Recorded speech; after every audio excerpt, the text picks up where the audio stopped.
Oke, next terakhir ini adalah cara menanggulangi bahaya senyawa beracun dalam makanan, di mana apabila kita sudah mengkonsumsi bahan makanan yang asin, itu caranya adalah mengurangi kekuatan racunnya dengan cara memberikan air putih sebanyak-banyaknya atau diberi susu yang telah dicampur dengan telur mentah.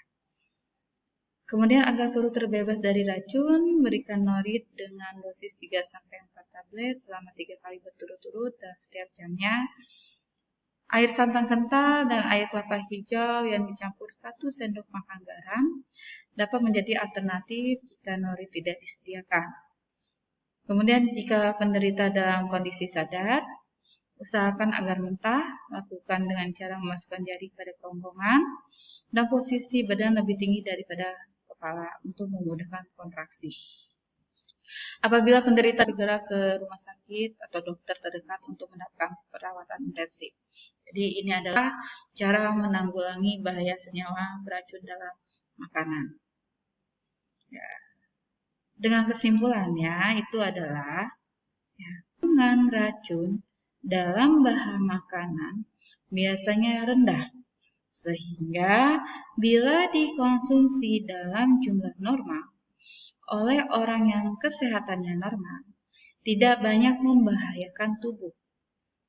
Ya, jadi yang membahayakan tubuh apabila ambang batas dalam kandungan racun yang di dalam bahan pangan itu tinggi. Tapi biasanya kandungan racun dalam makanan itu biasanya rendah. Kalau misalnya mau singkong, ya makan singkong yang singkong manis yang dapat dikonsumsi, bukannya singkong beracun. Singkong beracun itu biasanya diolah menjadi biofuel atau menjadi tapioka. Karena apa? Karena singkong beracun itu memiliki kadar HCl yang tinggi. Ya, rasanya pahit. Kemudian di samping itu juga dia mengandung kadar pati yang cukup tinggi. Sehingga apabila untuk diolah menjadi tapioka, para petani itu sangat senang-sengat diutamakan menggunakan singkong yang beracun karena kandungan patinya cukup tinggi.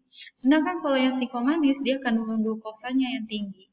Gitu. Jadi makanlah makanan yang sesuai dengan apa yang kita konsumsi. Contohnya, ya singkong yang manis. Kemudian kalau misalnya kentang lihat dalam keadaan segar atau tidak.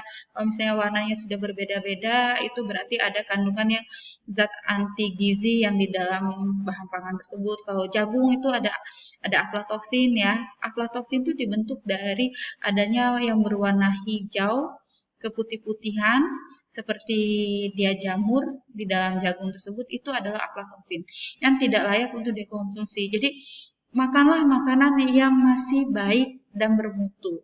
Insya Allah kesehatan kita juga akan tetap terjaga. Demikianlah materi yang saya berikan mengenai senyawa toksik pada bahan pangan. Sekian dan terima kasih.